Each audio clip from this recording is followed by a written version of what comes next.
Welcome to Media in the Mix, the only podcast produced and hosted by the School of Communication at American University. Join us as we create a safe space to explore topics and communication at the intersection of social justice, tech, innovation, and pop culture. Welcome back to Media in the Mix. Today I'm joined by Brigid Maher. And today we're going to be talking about everything Anacostia Youth Film Festival, a little bit about Brigid. So can you just give us a little bit of an intro into how you got to AU and what you do now at AUSOC, which is the American University School of Communication?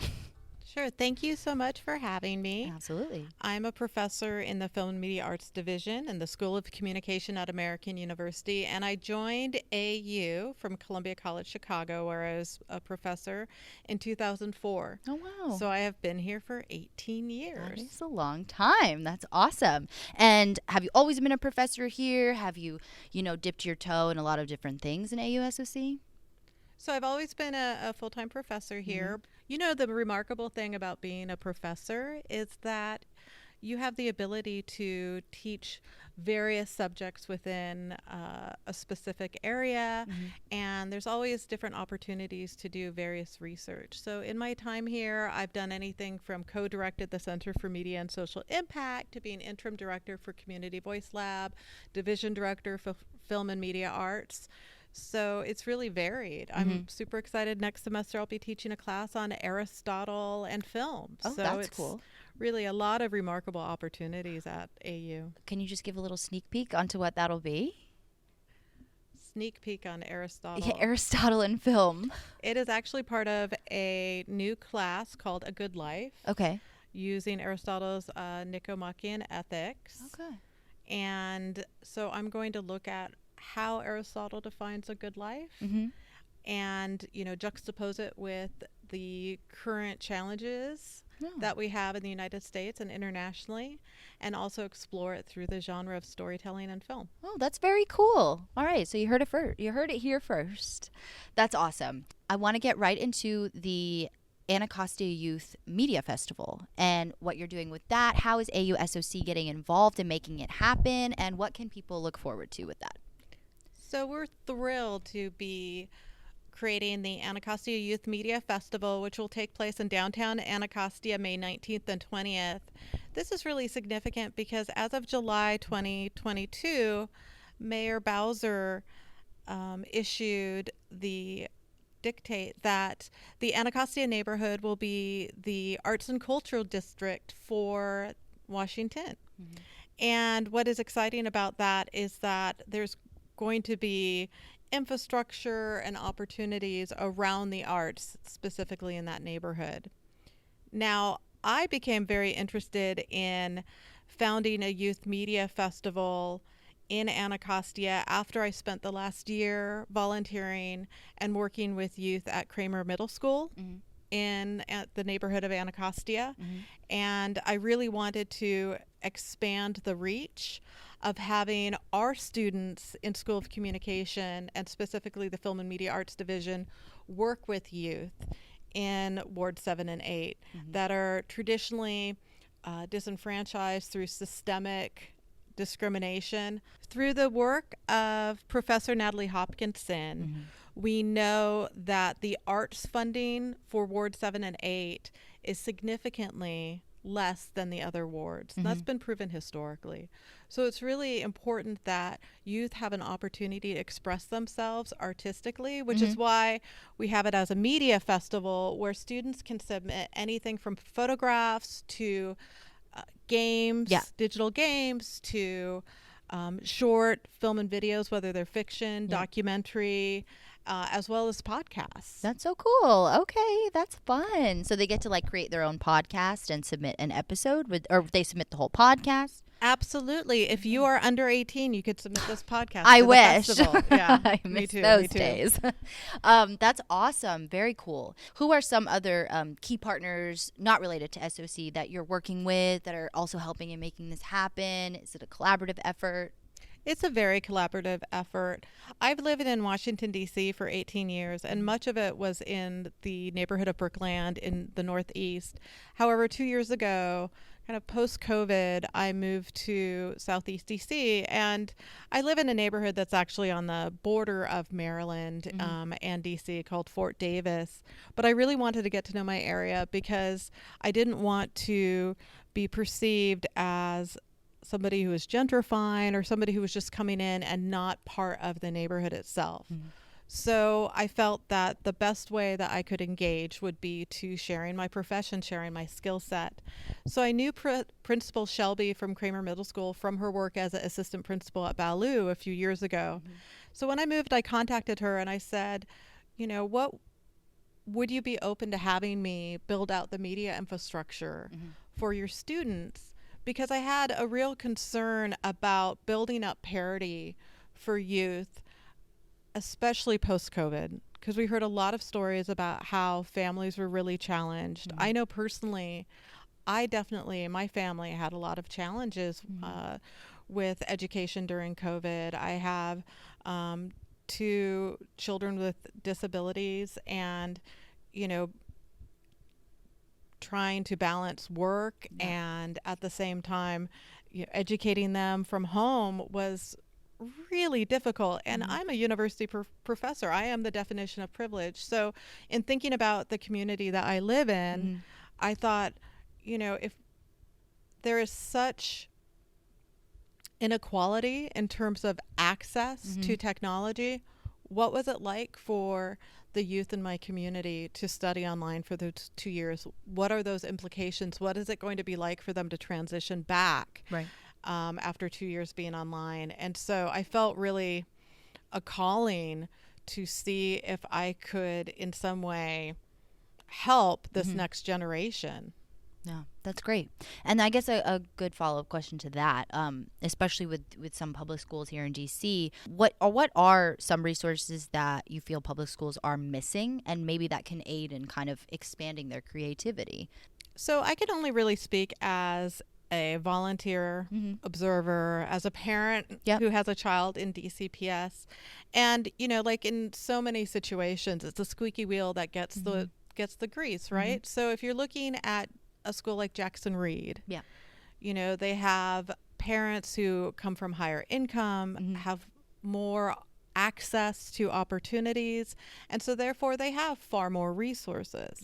But then you look at a middle school such as Kramer, where the parents don't have the same form of economic privilege. They very much, you know, are struggling to provide for their families. They're not going to be able to advocate on the same level as somebody who income-wise makes 3 times, 4 times the amount that they do. And so I really believe strongly that as a community member then, I want to work in allyship with those schools. Now, I kind of provide a roundabout context to answering your question, because the fact of the matter is that, you know, when parents are busy making a living and they don't have the space to advocate for their children and advocate for resources, then the schools suffer and they don't have as much. And it's just obvious. And I think what's really critical is this experience as an educator and as a professor to take my students from American University and have them go and volunteer and work with the youth. And it has several, I think, critical outcomes. First off, you know, we are storytellers, and we want to teach our students to be storytellers. They have to have vast exposure to the human experience. They have to recognize that some people have more, some people have less. And also we tend to, at American University, maybe be a little bit siloed on this side of the city, when, you know, if you go across the Anacostia River, that's almost a third of Washington, D.C., that many students never, ever get exposed to. So I think it's really critical that we take our students across the river, they work with the youth. When you are able to teach what you know, it really amplifies and solidifies your knowledge. And also it gives you an exposure to people that you wouldn't ordinarily come across in Tenleytown, for instance.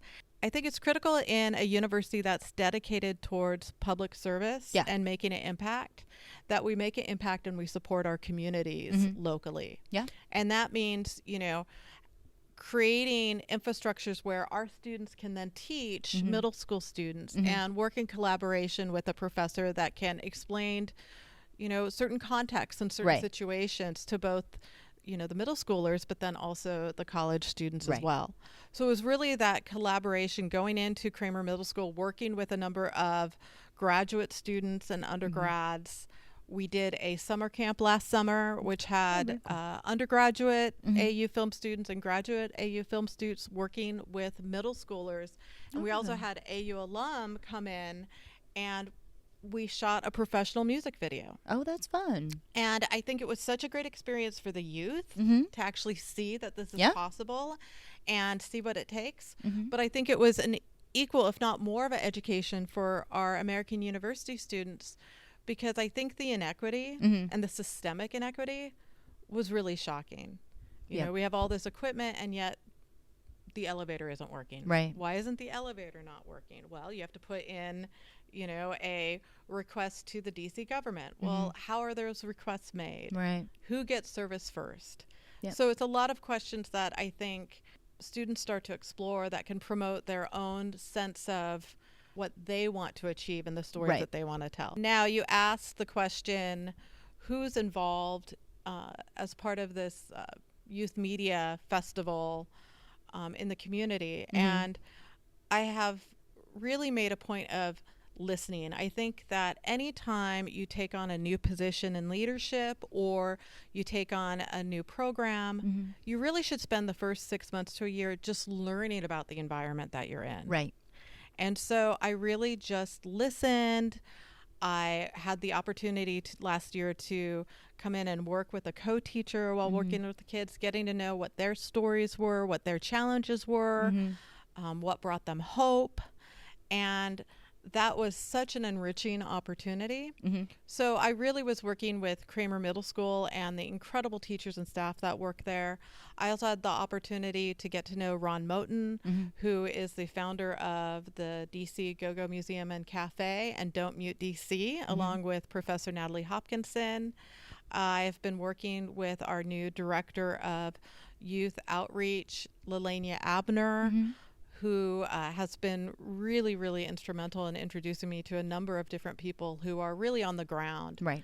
Because, it's easy for us to make snap judgments if we see that something is inequitable, but you really have to kind of be in the presence and talk to a lot of different people to start to understand, well, what are the conditions that have created this systemic inequity for youth in that particular area, and how can we be of assistance in supporting the community that's there. Yeah. How can we give back, really? Yeah.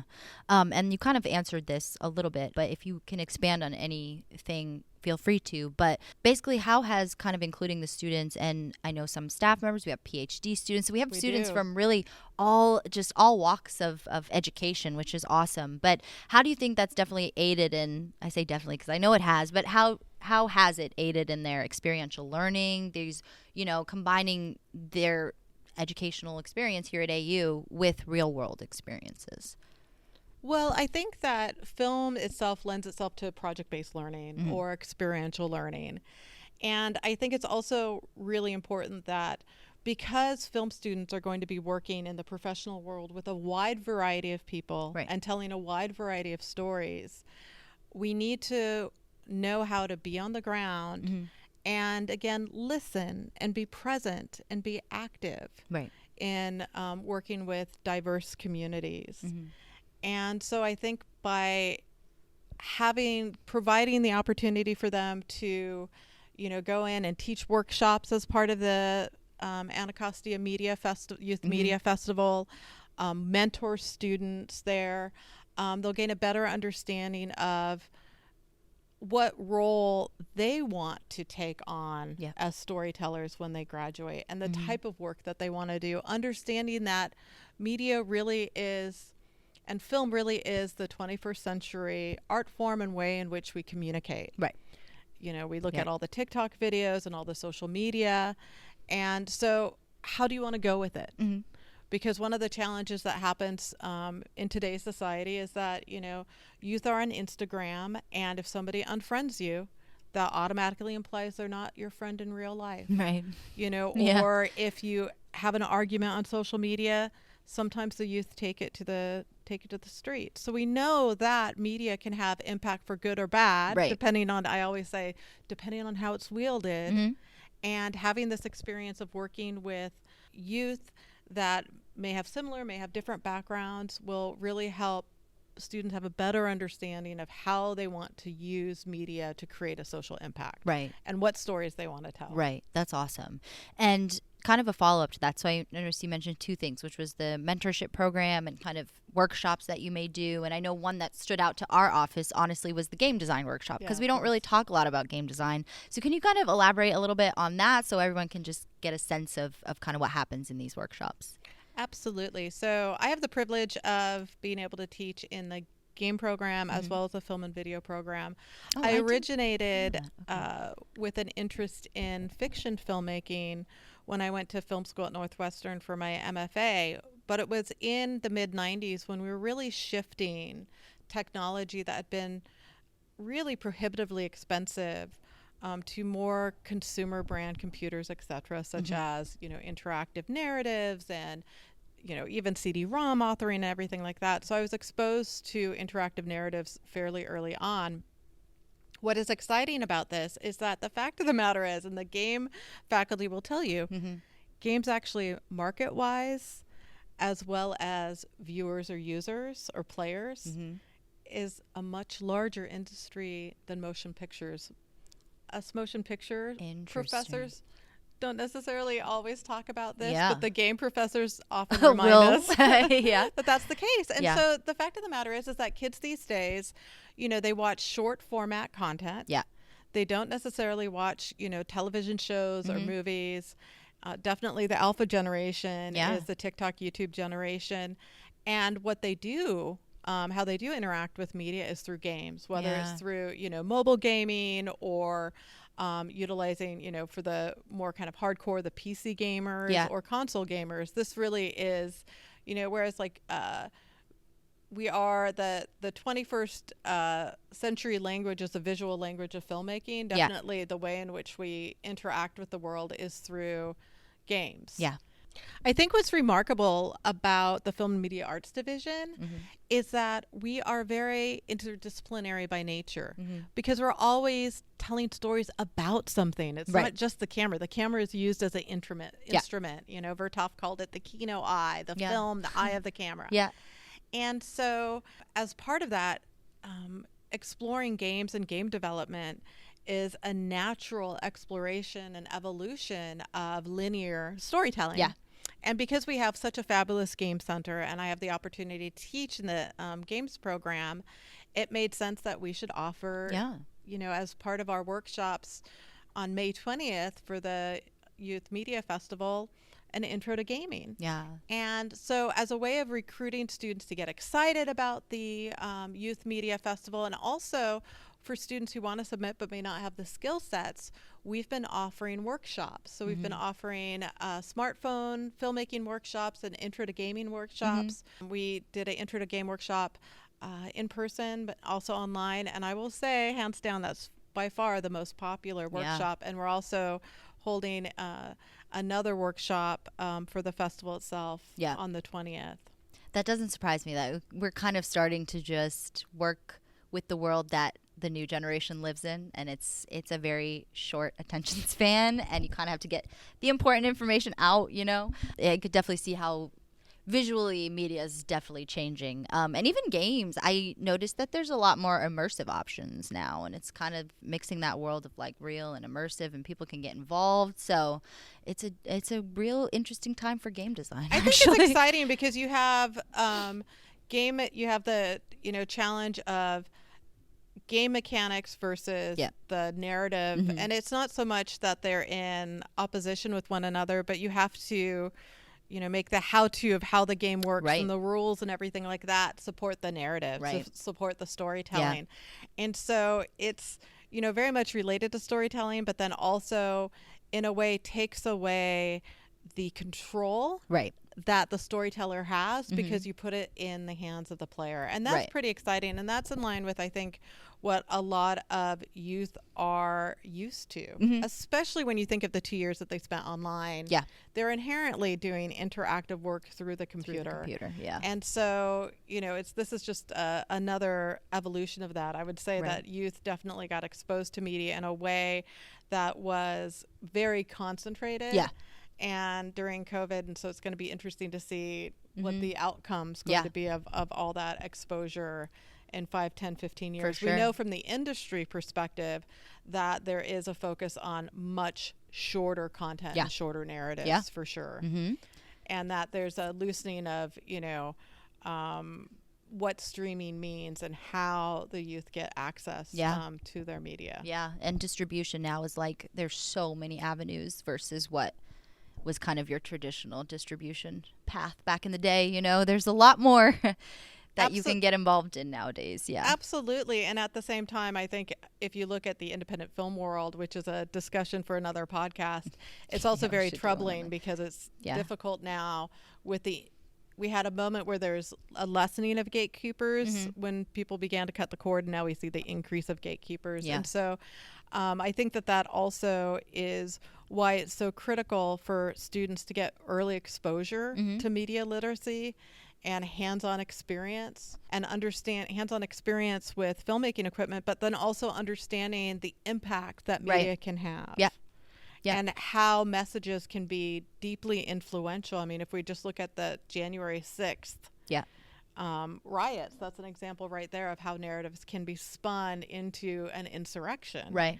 And, these things are playing out in much smaller but just as impactful ways with, youth using, social media to extend bullying that happens in the classroom. Yeah. So I think that, having the opportunity for youth to express themselves through media and then be able to make it a public act and a public celebration is really critical. Yeah. Because I think that we know post-COVID that we're all perfectly happy watching films from the comfort of our home, whether it's in bed or in the living room or whatnot.